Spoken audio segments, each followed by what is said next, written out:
The rust tasted like surrender. It was in the water we drank, the recycled air we breathed, the grit under our fingernails that never washed away. For 70 years, humanity had been a tool, a resource as pliable as the asteroid ore we were forced to mine. We were the conquered, the broken, the silent workforce of the vast architect empire, a civilization so far beyond us they never bothered to show their faces, communicating their will through their brutal overseers, the gelatinous and condescending stewards. They didn't call it slavery, they called it the accordance, a cosmic debt we were paying for our own savage history, for the crime of being young and loud in a galaxy that preferred its servants quiet and old. My name is Alara Vance, and I wasn't a soldier or a diplomat.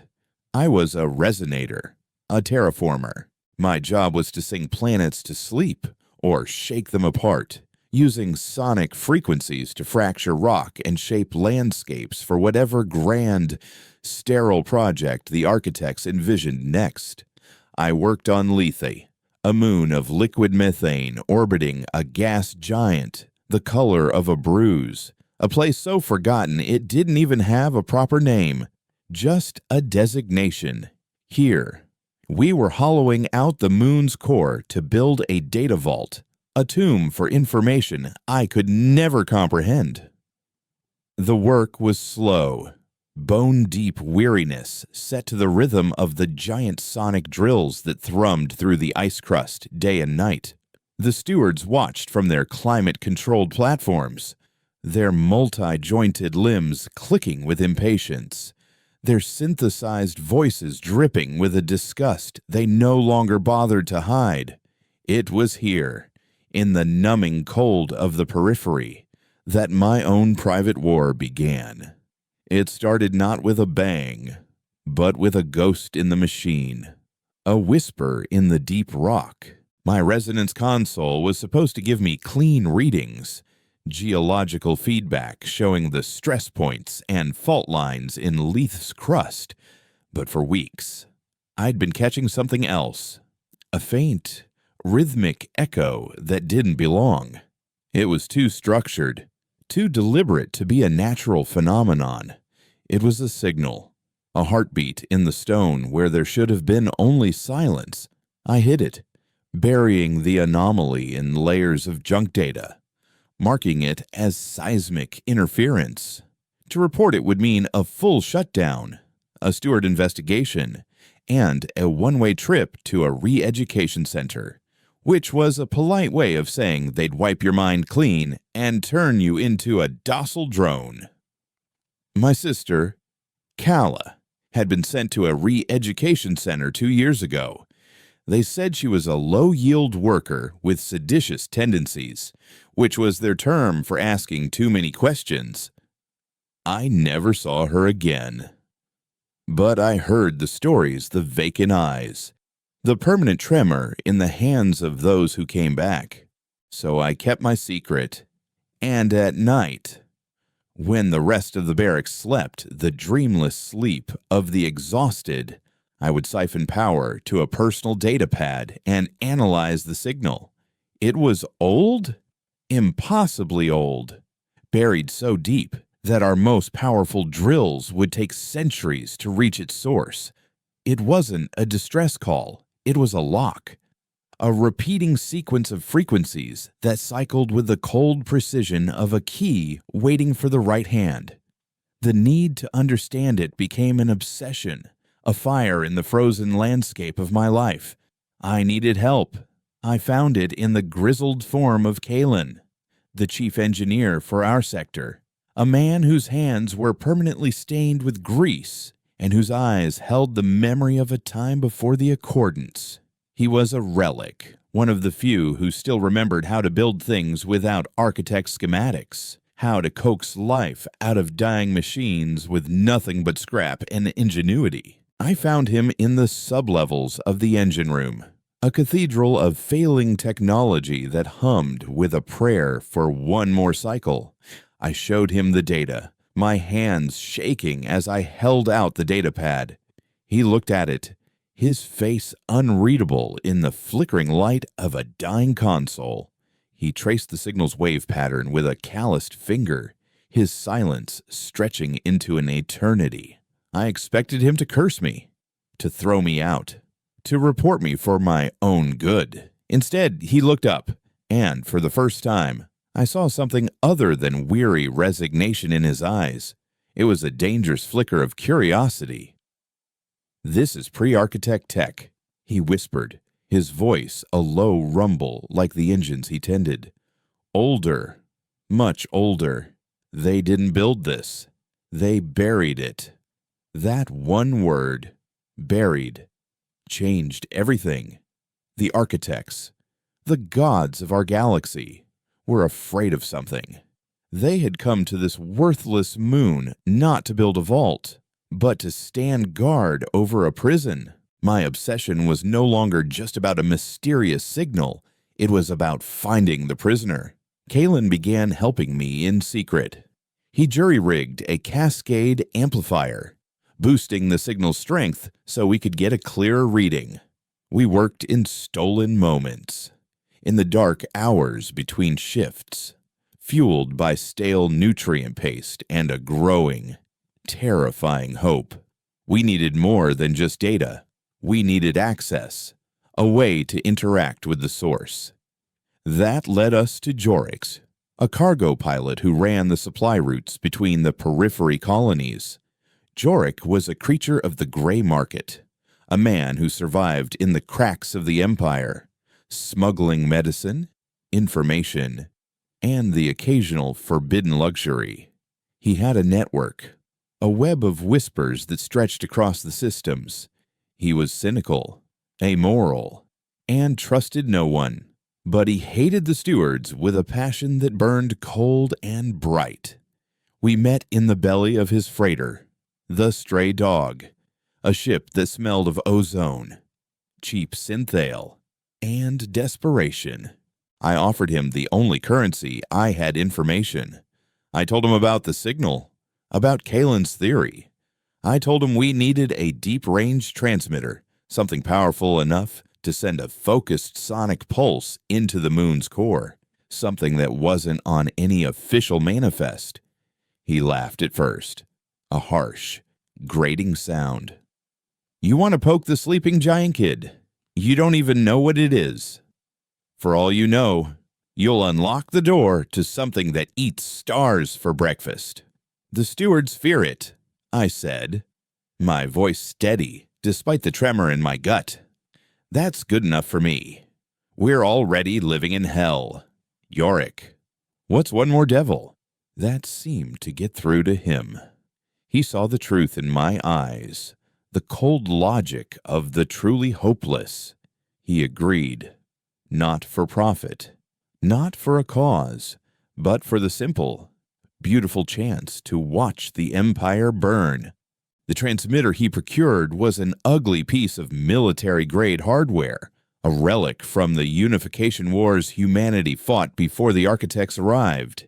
It was a weapon designed to shatter city shields with focused sound. It was perfect. Getting it to my workstation without alerting the steward patrols was a nightmare. We moved it piece by piece, hidden in fuel conduits and waste reclamation bins. Kalen reassembled it in the dead space behind my resonance console, wiring it directly into the station's primary power grid. The risk was immense, a power surge, a routine diagnostic. Anything could expose us. The night we were ready, the air in the control room was thick with unspoken fear. Yorick was on standby in the Stray Dog, ready to flee or provide a distraction. Kalen stood beside me, his face grim, his hand resting on the emergency power cutoff. "Once you send the pulse, there's no taking it back." "Ilara," he warned, "whatever is down there will wake up." I thought of Kala, of her laughter that I could barely remember, of the 70 years of rust and silence. I thought of the stewards on their platforms, so sure of their power, so dismissive of the ants toiling below. I placed my fingers on the console, my own heartbeat a frantic drum against the steady, ancient pulse from deep within the moon. This wasn't just retaliation, it was an act of desecration. I was about to break into a tomb and unleash a ghost upon the galaxy. The signal on my screen was the key. The transmitter was my hand turning it. I keyed in the frequency sequence we had painstakingly mapped, a complex harmony of sonic tones that felt less like code and more like a name being spoken into the darkness. They wanted us to be quiet. I whispered, the words meant for Kala, for Kalen, for myself. Let's make some noise. I engaged the transmitter. The control room lights flickered as the machine drew a massive surge of power. A low hum vibrated through the floor, a physical manifestation of the signal we were sending deep into the planet's heart.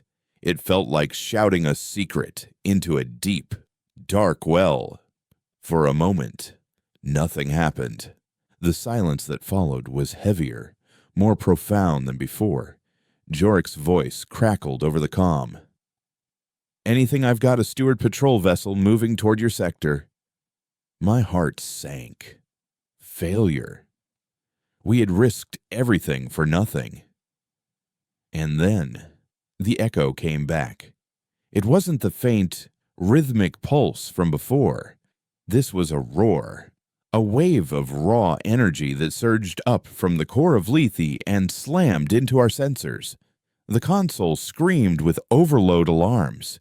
The lights in the entire facility went out, plunging us into absolute darkness, broken only by the red glow of emergency warnings. The entire moon shuddered. Not a simple tremor, but a deep, resonant groan, as if a titan was stirring in its sleep. Kalen grabbed my arm, his grip like iron. What did you do? He breathed, his voice a mixture of terror and awe. On the main view screen, which had flickered back to life on backup power, the geological survey map was going insane. Deep below us, thousands of kilometers beneath the ice, something was moving. It wasn't rock.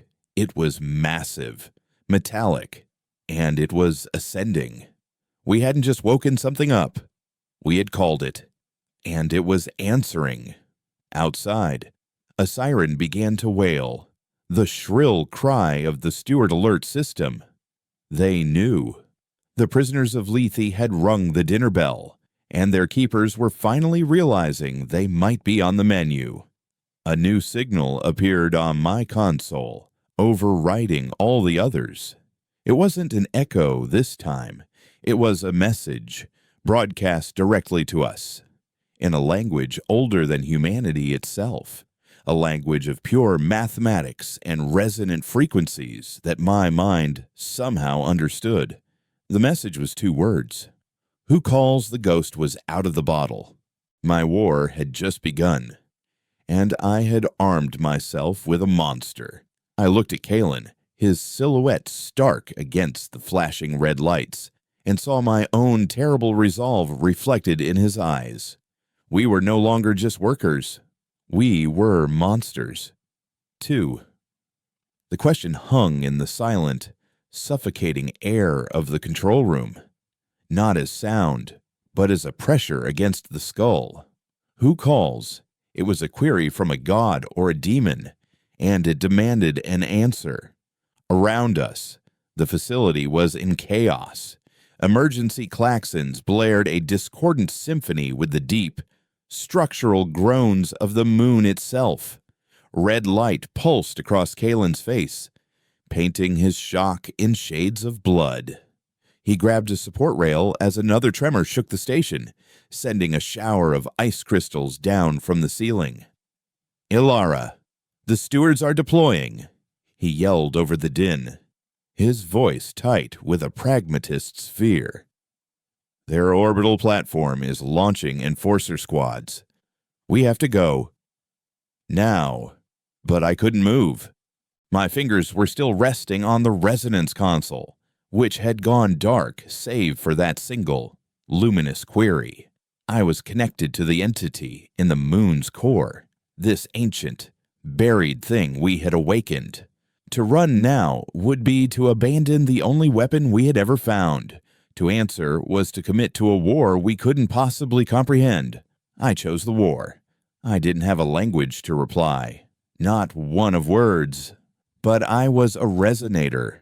My entire life had been spent translating emotion and intent into frequencies, using sound to command stone and ice.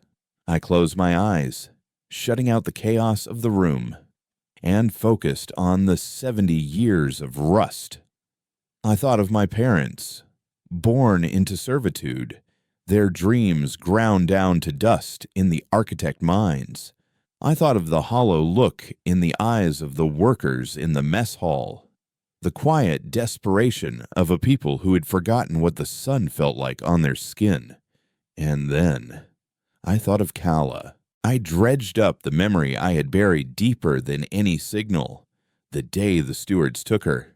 I remembered her face, not defiant, but confused, the flicker of fear she tried to hide for my sake. I remembered the cold, clicking sound of the steward's limbs on the metal grating and the indifferent hiss of their synthesized voice pronouncing her a defective unit. I took all of it, the grief, the rage, the suffocating helplessness, and I poured it into the console. I didn't send a message. I sent a feeling, a raw, unfiltered scream of a species pushed to the breaking point. It was a resonant frequency of pure, undiluted pain. The response was instantaneous.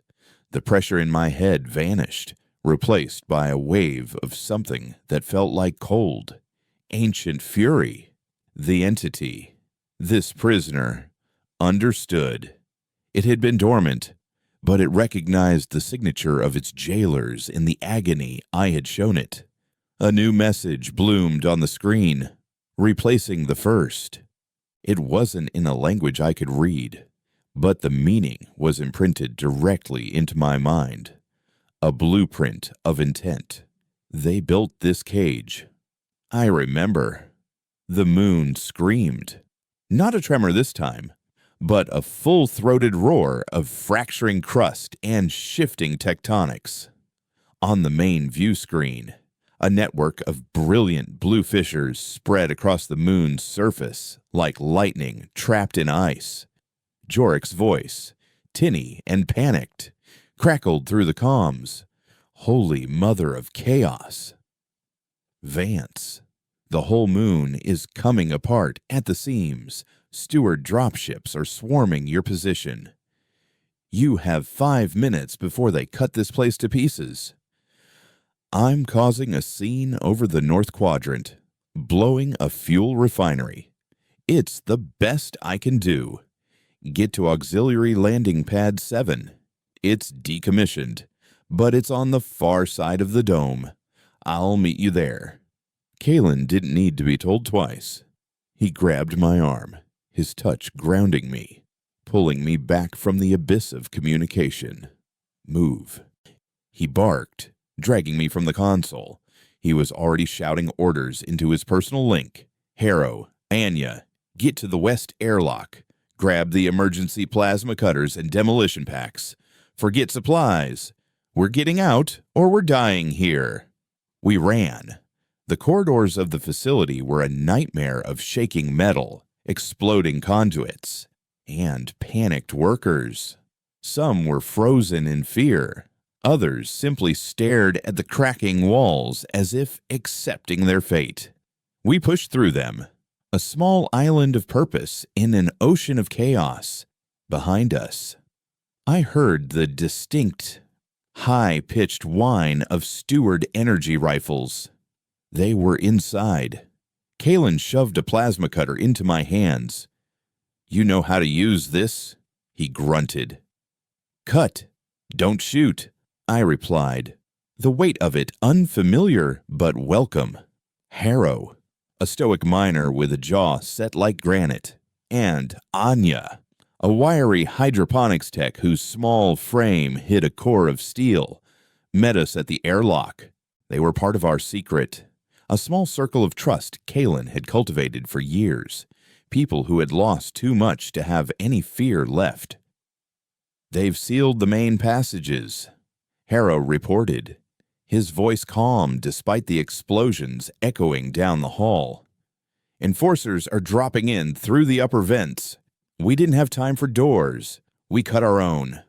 Harrow aimed his cutter at the wall of a service tunnel, and a river of molten metal flowed to the floor. We scrambled through the hole just as a squad of stewards rounded the corner. They were terrifyingly alien, 7 feet of spindly, multi-jointed limbs, and a smooth, featureless head, moving with an unnerving, silent grace. They raised their rifles. But Anya was faster. She slapped a small demolition pack on the wall and triggered it. The resulting blast collapsed the corridor, burying the squad under tons of rock and ice. "That's the last one we have," she said, not a hint of triumph in her voice. Our path to the landing pad was a desperate scramble through the guts of the station.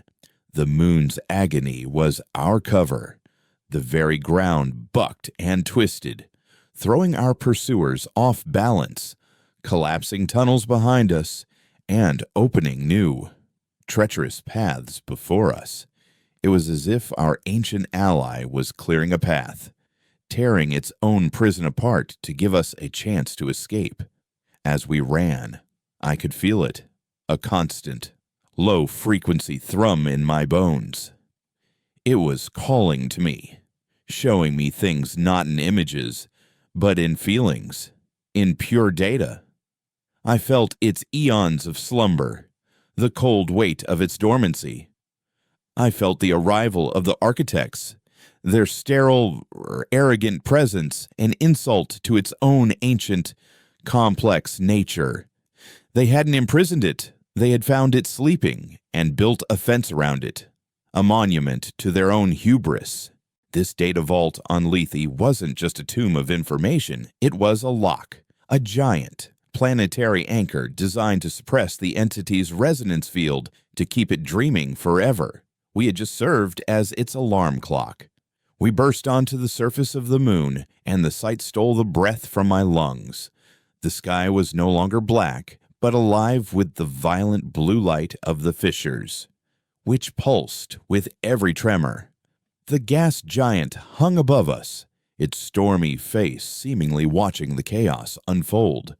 In the distance, the main facility dome was collapsing inward, stewardships firing indiscriminately into the wreckage, trying to sterilize the wound. Landing Pad 7 was a wreck, a sheet of buckled metal overlooking a vast canyon that hadn't been there an hour ago. And descending through the thin, methane atmosphere was the stray dog, looking less like a savior and more like a scavenger drawn to a fresh kill. Its landing gear touched down with a groan of stressed metal. The ramp lowered before the engines had even fully settled. "If you're getting on, get on now," Yorick yelled from the cockpit, his face illuminated by the glow of his controls. We sprinted up the ramp, turning to fire our plasma cutters back at the ridge. The hunched silhouettes of steward enforcers were appearing against the pulsing blue light. Their shots hissed past us, superheating the air. Kalen was the last one up, dragging a wounded Harrow whose leg was bleeding from a piece of shrapnel. As the ramp sealed behind us, the stray dog lurched into the air, its engines screaming in protest. I stumbled to the cockpit's viewport, pressing my hands against the cold glass. We banked hard, and I got a full view of Lethe. The moon was hatching. The fissures were converging at the equator, a massive seam splitting the world in two. From the chasm, something was emerging. It wasn't a ship in any recognizable sense. It was a shard of the moon's own core, a crystalline latticework of metal and light the size of a continent, reconfiguring itself, shedding billions of tons of rock and ice like a snake shedding its skin. It didn't have engines. It seemed to move by warping the space around it, the stars bending in its wake. It was beautiful and terrifying, a weapon that wore a world as its camouflage. Jorik stared, his usual cynicism replaced by sheer, unadulterated awe. "What in all the hells is that he breathed?" "That," I said, my voice barely a whisper, "is our devil." The thrum in my mind sharpened, coalescing into a final, clear message from the entity. A name, a purpose, a declaration. I am nomad. They scattered your people. They buried me. There are no more cages. There are no more graves. Show me their worlds. I will show them oblivion. The rage of the conquered had met the power of the forgotten. Aboard a rusted freighter, with a crew of 4 fugitives, humanity's first real act of rebellion wasn't a treaty or an uprising. It was an alliance with a living weapon that had been waiting for a call for longer than our species had known the stars. We weren't running from the Empire anymore. We were going hunting. And we had the biggest gun in the galaxy. The silence in the cockpit of the stray dog was a fragile thing. A thin skin stretched over the abyss of what we had just witnessed. Lethe was a fractured eggshell behind us, its pieces drifting in the cold void, and from it had risen Nomad, a being of crystalline geometry and cosmic fury. It hung in space, impossibly vast, not waiting for orders, but resonating with a sense of purpose that vibrated in my teeth. It was an apocalypse engine, and I held the ignition key. Jorik was the first to find his voice, a low, shaky exhale. "Okay, so we've woken up a world-breaking, God-sized, what ship being, and it seems to like you." He ran a hand over his shaved head, his knuckles white. "This complicates my business model." Kalen, ever the engineer, was already at a secondary console, his face a mask of grim focus as he patched our ship's meager sensors into the stray dog's main systems. He was trying to quantify the impossible. "The energy readings are off the scale," he muttered, more to himself than to us. "It's not emitting propulsion. It's folding space, tying it into knots. And the material composition, it's not metal, not crystal. It's like solidified energy, resonating at a frequency that shouldn't be stable." Beside him, Anya was tending to Harrow's leg, her movements quick and efficient. "Forget what it is," she said, her voice sharp as a scalpel. "What does it want, and what does it want with us?" All eyes turned to me. I was still standing at the viewport, the reflection of Nomad's alien form swimming in my pupils. The connection was still there, a quiet hum in the back of my mind, a line of communication that was as natural as breathing. I was its resonator, its anchor to a galaxy it no longer recognized. "It wants what we want," I said, turning to face them. "Retribution. It calls the architects the cagers. It remembers them building its prison, suppressing its consciousness. And it felt our pain, our 70 years of servitude. It sees a symmetry in our histories. It wants to tear down the cages." Jorik let out a humorless laugh. "That's a lovely sentiment. But the architects run 1,000 systems.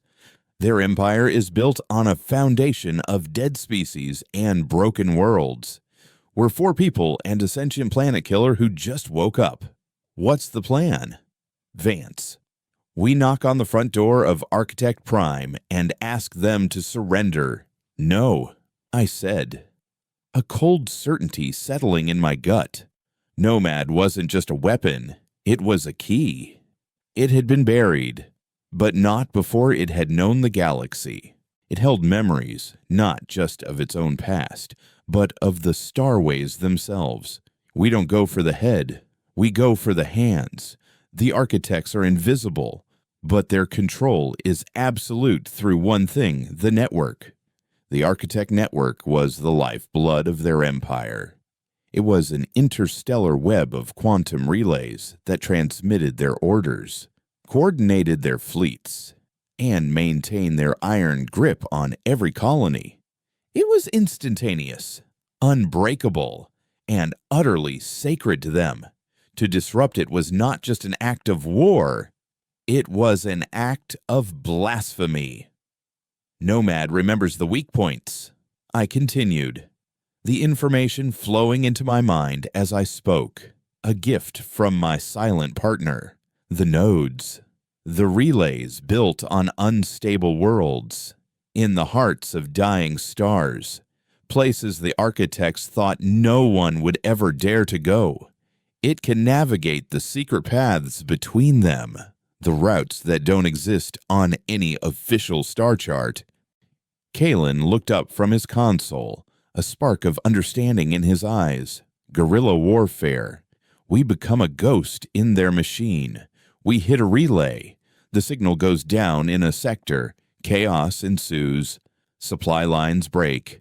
Rebellions that have been simmering for centuries might finally boil over. Exactly, I said. We don't have to win the war. We just have to start it. We give the galaxy a fighting chance by reminding it what freedom feels like, even if it's just for a few hours of glorious, terrifying silence from the masters. The first target Nomad showed me was a place called Echo's Maw, a quantum relay station built into the accretion disk of a black hole. It was a masterpiece of architect engineering, a station that drew power from the gravitational shear of the singularity itself. It was also considered utterly impregnable, protected not by fleets, but by the laws of physics. No ship could navigate the chaotic gravitational tides and survive. No ship except Nomad. The journey was like nothing I had ever experienced. We didn't travel through hyperspace. We traveled through space. Nomad bending reality around the stray dog, which it had gently enveloped in a protective bubble of warped space-time. The stars didn't streak past us. They swirled and eddied like paint in water. Yorick, a pilot who had spent his life wrestling with the cold equations of orbital mechanics, could only watch his controls spin uselessly. A passenger for the first time on his own ship. We arrived in a place of violent beauty. The black hole was a perfect circle of absolute blackness, surrounded by a halo of incandescent gas and dust. Echo's Maw.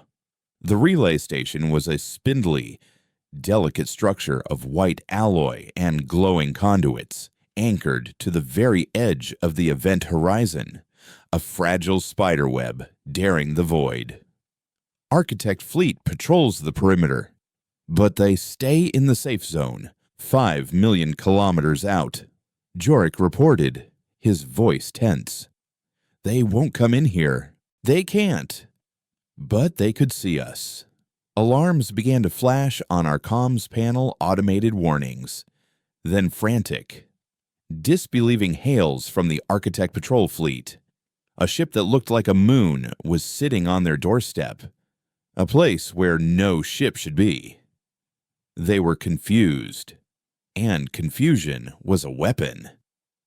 I don't have to destroy the station, I said, closing my eyes and reaching out to Nomad. We just have to unplug it. The connection deepened, and I saw through Nomad's senses.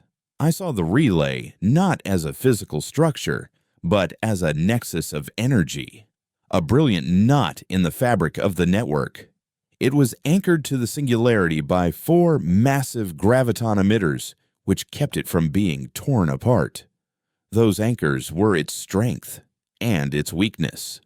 I focused Nomad's will, not as a destructive force, but as a precise instrument. I wrapped its resonance field around the relay station and began to sing a new song. It was a song of dissonance, a frequency that harmonized with the natural gravity of the black hole, amplifying it, turning the station's own anchors into weapons against it. From the stray dog, we watched as the relay station began to vibrate. First a low hum, then a violent shudder. The graviton emitters, designed to counteract the black hole's pull, suddenly began to enhance it.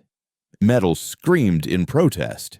Conduits burst, spewing plasma into the swirling accretion disk.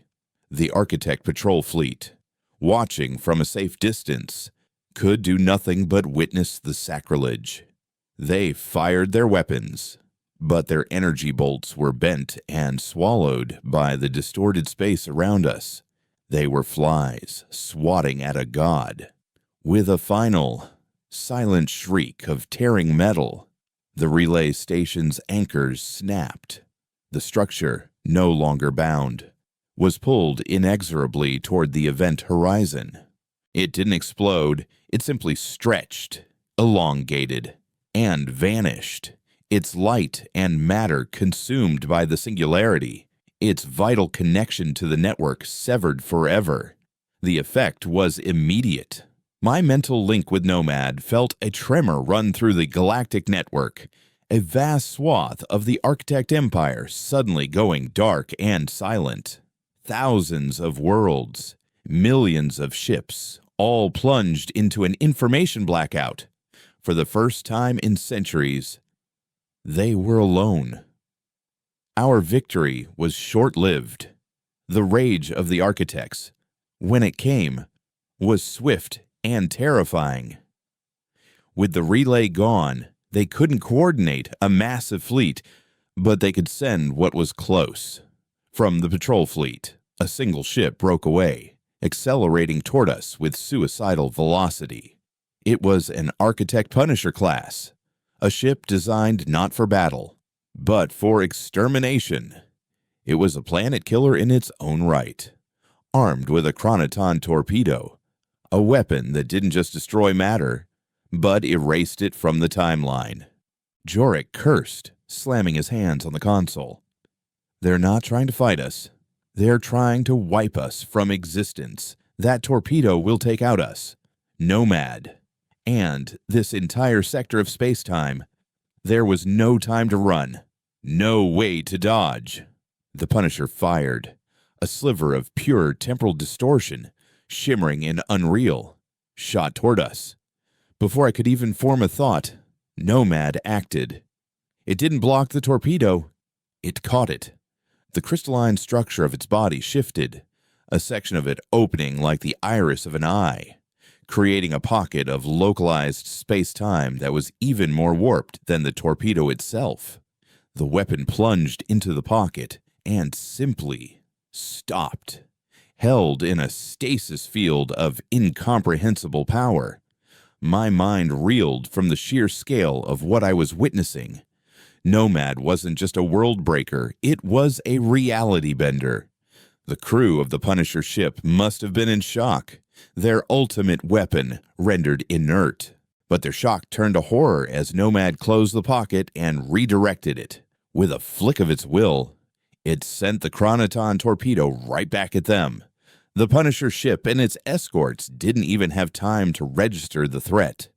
They, along with the torpedo, simply ceased to be. They weren't destroyed. They had never existed. The silence that followed was absolute. We had just witnessed a god swat a fly. A new communication opened in my mind from Nomad, calm and cold. The hands are severed. Now, we find the voice, the one they call the prime conduit, the one who speaks their will. It showed me a new location, Not a relay, but a world. A planet shrouded in a perpetual storm. A place so heavily fortified it was a legend, a myth. The Architect's command and control center, their throne world. Our silent war of sabotage was over. We had shown them we could bleed them. Now, it was time to show them we could kill them. On the bridge of the stray dog. No one spoke. The awe had faded, replaced by the chilling realization that we were no longer rebels fighting for freedom. We were the heralds of an ancient, terrifying power, and we were about to point it at the heart of the Empire. The rust we had tasted our whole lives was about to be replaced by the taste of ash. The journey to the Architect Throne World, a place whispered in fearful legends as Throne, was a descent into the heart of a paranoid empire. Nomad no longer skirted the edges of their territory. It plunged through the core systems, a phantom slipping through the cracks in reality. We passed fleets of Architect warships, vast geometric constructs of obsidian and cold light, holding silent vigil in the void. They were blind to us, our passage cloaked in Nomad's reality-bending field. But we saw them. We saw the worlds they governed, perfectly ordered planets where civilizations had been erased and replaced with sterile, efficient production facilities. We saw the slave races, huddled in labor camps under artificial suns, their spirits as broken as our own had been. Each system we passed was another verse in the long, brutal epic of Architect dominion. And it fueled the cold fire in my soul. Throne was not just a planet, it was a fortress. It orbited a dying red giant, its surface perpetually obscured by a roiling storm of ionized dust and electromagnetic chaos. Kalen's sensors, even augmented by Nomad's passive scans, could barely penetrate the storm. "It's not a natural phenomenon," he said, his brow furrowed in concentration as he analyzed the energy patterns. "The storm is a shield, a planet-wide defensive grid of unimaginable power. It's designed to disintegrate any approaching matter, scramble any signal. Nothing gets in or out without the Architect's permission." Yorick, for his part, was unnervingly quiet, his usual bravado stripped away by the sheer, oppressive scale of what we were facing. He just stared at the swirling red vortex on the view screen. "There are legends," he said softly, his voice raspy. "Old smugglers' tales. They say Throne isn't just a command center. They say it's where the Architects live, where they exist. Not the stewards, the real ones." The idea was chilling. We had always thought of the Architects as remote, ethereal beings, issuing commands from some distant, unknowable dimension. The thought that they had a physical presence, a home that could be touched and burned, changed the nature of our mission. This wasn't just a strike against their power. It was an assassination. As we drew closer, holding a stationary position within the storm's outer edge, I reached out to Nomad, my mind seeking its ancient wisdom. "How do we pass through this?" The response was not a plan, but a memory.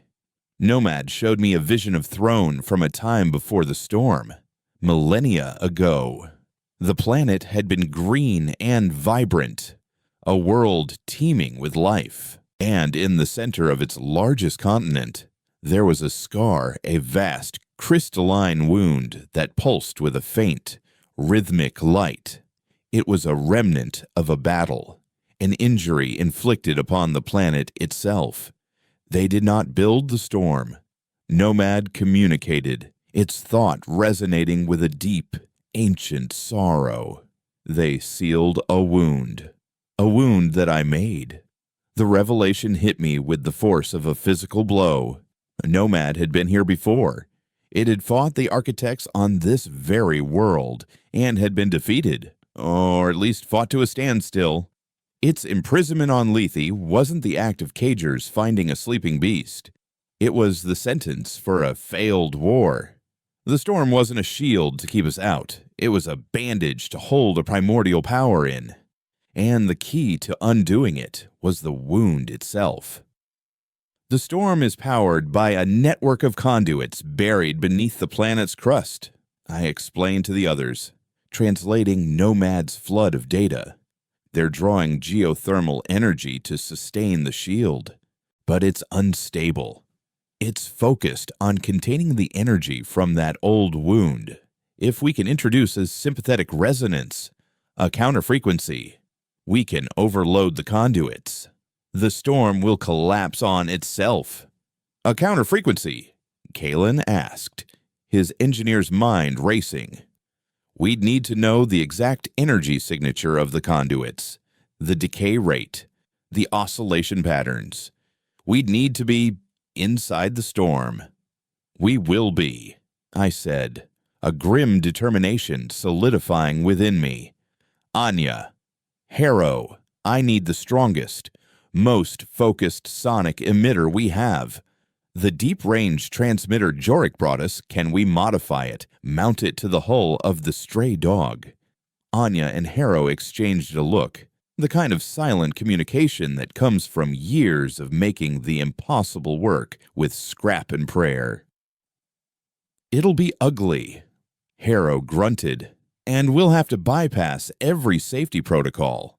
One power surge and we'll blow the ship apart. Just make it work, I said, while they worked, turning the freighter into a giant, jury-rigged tuning fork. I prepared for my own part. I wouldn't just be broadcasting a frequency. I would have to be the frequency. I would have to sync my own consciousness with Nomad's, using my mind as the focal point to guide its immense power with surgical precision into the heart of the storm. It would require a level of connection we had never attempted before. It would mean opening my mind completely, letting the ancient, alien consciousness of Nomad merge with my own. The risk was that I wouldn't come back, that the human Ilara Vance would be drowned in an ocean of cosmic memory.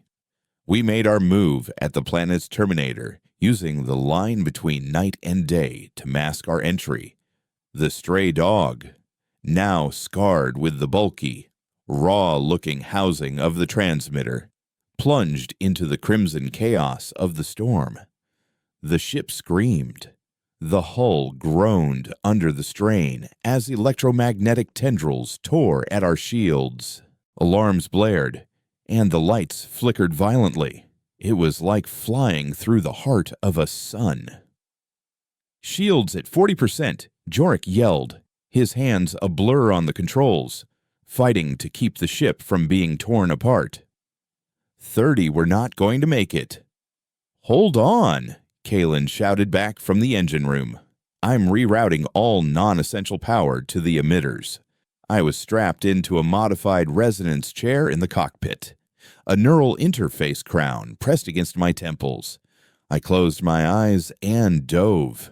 The merging with Nomad was not gentle. It was a violent, explosive union of my fleeting, fragile human consciousness with something as vast and timeless as a galaxy. Memories that were not my own flooded my mind. I saw stars being born and dying. I saw empires of light and shadow rise and fall. I saw the architects in their infancy, a species of crystalline thinkers who craved order above all else, who saw the vibrant chaos of life as a disease to be cured. And I felt Nomad's own genesis, not born, but formed a conscious manifestation of a planet's living, resonant core, a guardian against the silence the architects sought to impose. Then, through its senses, I saw the storm not as chaos, but as a perfectly structured cage of energy. I saw the conduits below the surface, glowing arteries of power, and I saw the wound, a festering, dissonant chord at the heart of the planet's song. Now, I commanded, our two wills acting as one. On the hull of the stray dog, the transmitter fired. It wasn't a blast of energy, but a single, pure note of focused sound, a note that I held in my mind, shaping and refining it, guided by Nomad's perfect memory of the wound it had created. The note struck the storm, and, for a moment, nothing happened. "It's not working," Anya cried out, but it was. The frequency wasn't meant to destroy, it was meant to harmonize. The storm, a symphony of contained chaos, had just been introduced to a new instrument, one that played the song of its own undoing. The conduits began to resonate. A chain reaction of catastrophic feedback loops overloaded the system. From the cockpit, we watched as the swirling red clouds began to thin, to part. The violent energy of the storm was turning inward, collapsing upon the very conduits that powered it. Great fissures of blue-white light erupted across the planet's surface as the network of power generators tore itself apart. Within minutes, the storm was gone. It had simply vanished, leaving behind a sky of an unnerving, bruised purple. And below us, for the first time in millennia, the surface of Throne was revealed. It was a world of black, crystalline cities, built with a cold, alien geometry that seemed to absorb the light. Towers pierced the sky like shards of glass, connected by bridges of solid energy. It was sterile, silent, and utterly dead. There were no signs of life, no vehicles, no movement. "Where is everyone?" Hera whispered, his voice echoing the question in all our minds. "They are not on the world." Nomad's voice resonated in my now shared consciousness. "They are the world." Before I could process the meaning, the planet's surface began to change. The black, crystalline structures of the cities started to shift, to flow like liquid stone. The towers bent, the bridges dissolved, and everything began to merge, coalescing toward the planet's equator.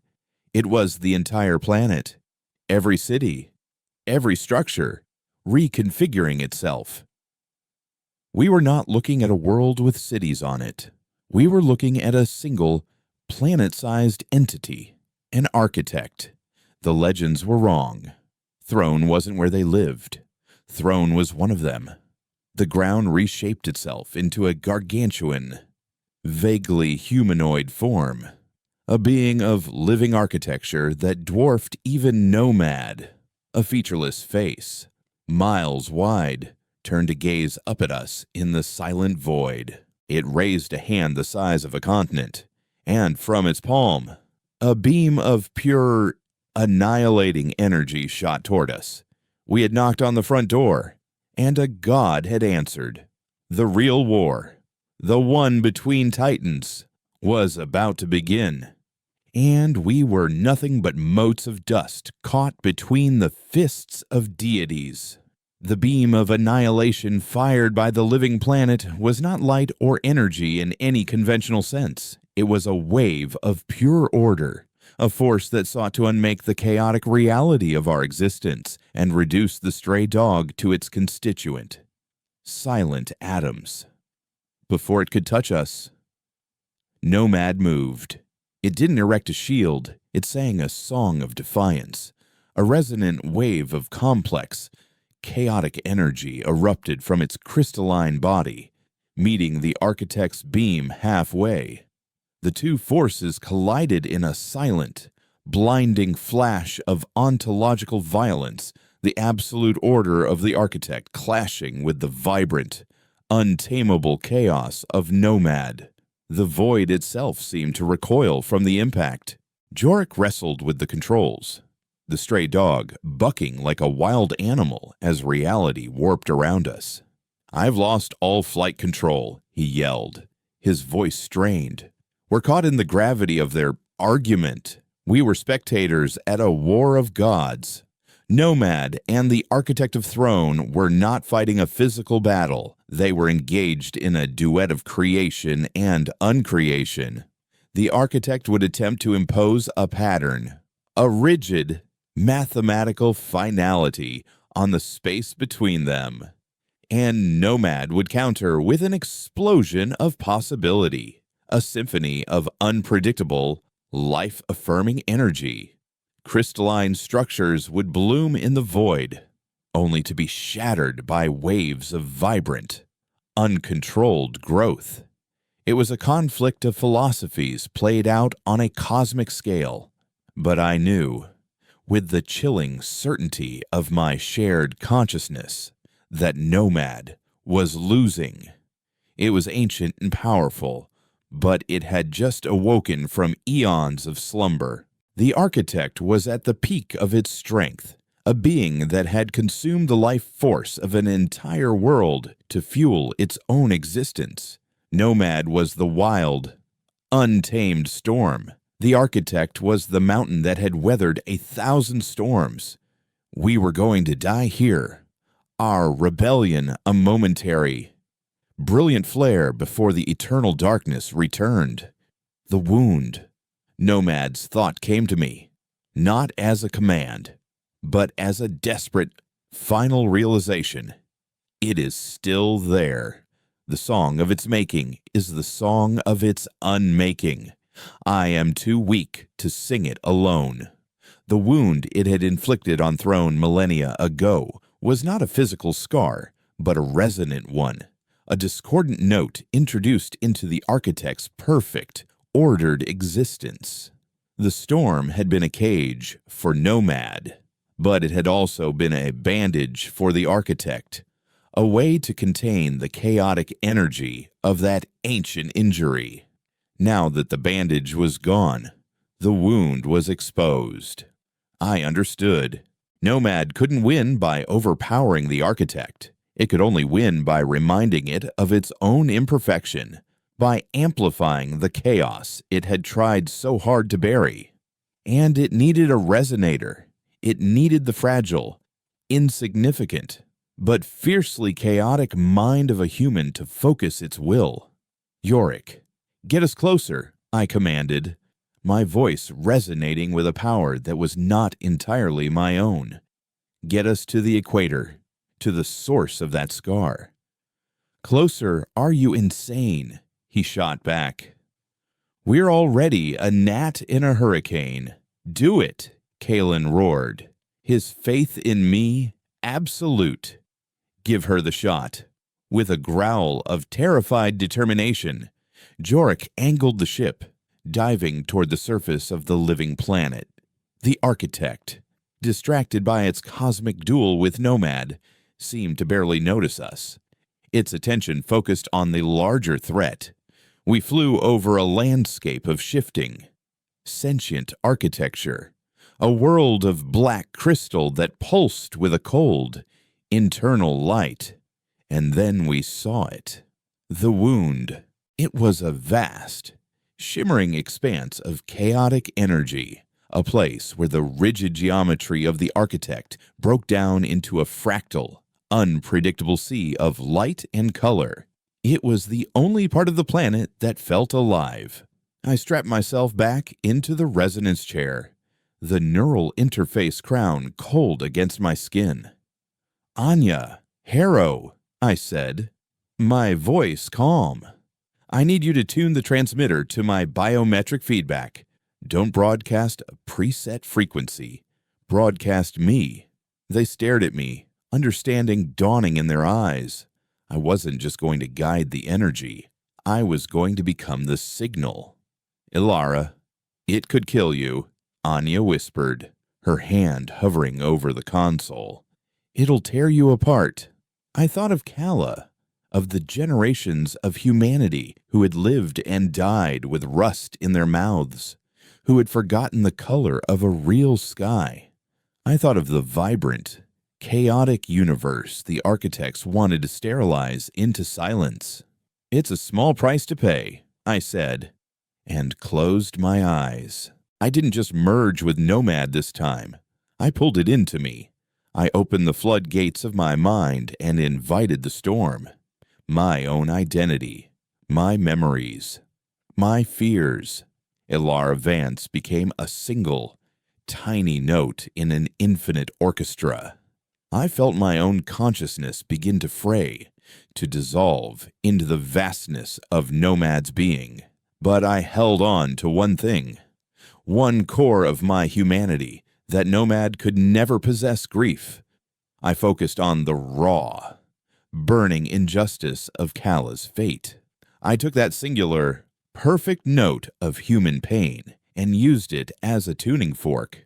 I took the entirety of Nomad's cosmic power and focused it through that one tiny, infinitely sharp point of personal loss. And then I sang. Through the stray dog's transmitter, a wave of pure, weaponized grief shot into the wound. It was the ultimate chaotic signal, an injection of raw, unpredictable emotion into a being of pure, unfeeling logic. The architect screamed. It was a soundless, psychic shriek that cracked the very fabric of space. The wound, which had been a shimmering sea, began to boil. The dissonant frequency of my grief-fueled song spread through its planet-sized body like a virus, a cancer of chaos. The rigid, crystalline structures began to break down, to lose their form, dissolving not into dust, but into the raw potential they had once been. The architect's beam of order faltered. Its massive form began to tremble, to lose cohesion. Nomad, freed from the pressure, pressed its advantage.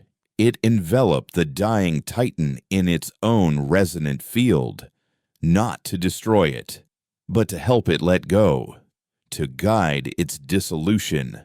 I watched from the precipice of my own dissolving consciousness as the architect of Throne, a being that had existed for millions of years, came apart. Its body of black crystal crumbled, releasing the stolen life force of the world it had consumed. For the first time in eons, light that was not cold and artificial returned to the skies of Throne. A wave of green, vibrant energy washed over the planet as its true, organic nature reasserted itself. The war was over. The architect was dead. My job was done. I felt the last vestiges of my own mind slipping away, ready to be absorbed into the peaceful, infinite ocean of Nomad's consciousness. It was not a painful end. It was a release. But then, I felt a pull. A tiny, stubborn anchor in the storm.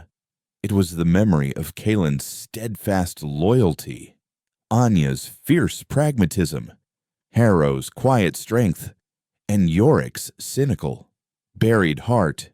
They were my crew. They were my humanity. I was a resonator, and they were the notes of my song. I fought my way back from the edge, pulling the scattered pieces of myself together, rebuilding the identity of Ilara Vance one memory at a time. I opened my eyes. I was back in the cockpit of the stray dog. The resonance chair was sparking, and the neural interface was shattered. My head was pounding, and my nose was bleeding. But I was me. Anya was holding my hand, tears streaming down her face. Kalen was looking at me with an expression of profound, weary relief. Outside, Throne was no longer a world of black crystal, but a nascent, green world shrouded in a mist of newly freed energy. Nomad hung in orbit, silent and vast, its duty fulfilled. A final message entered my mind, gentle and warm. You are the resonator. You sing the song of your people. They are free now. Go. Live in the chaos you have earned. In the aftermath, the Architect Empire, decapitated and deafened, did not fall in a single, glorious explosion. It crumbled, sector by sector, world by world. The news of Throne's fall spread. Some systems descended into civil war. Others saw slave races rise up, using the silence from their masters to break their chains. Humanity was just one of thousands of species that found itself blinking in the sudden, terrifying light of freedom. We didn't lead them. We had no desire to replace one empire with another. The crew of the Stray Dog became whispers, legends. We were the ghosts who had killed a god and then vanished. I never saw Nomad again, but sometimes, on quiet nights, when I look up at the stars from the colony world we eventually settled on, a green and chaotic place we helped to build, I can feel a faint, familiar thrum in the fabric of space. It's the song of a guardian, a silent partner, watching over a galaxy it had helped to set free. We didn't bring peace. Peace is an ideal of order, and the universe is not orderly. We brought chaos. We brought freedom. We brought a future that was unwritten, terrifying, and gloriously, beautifully human. We had traded the taste of rust for the taste of the unknown, and it was the sweetest thing I had ever known.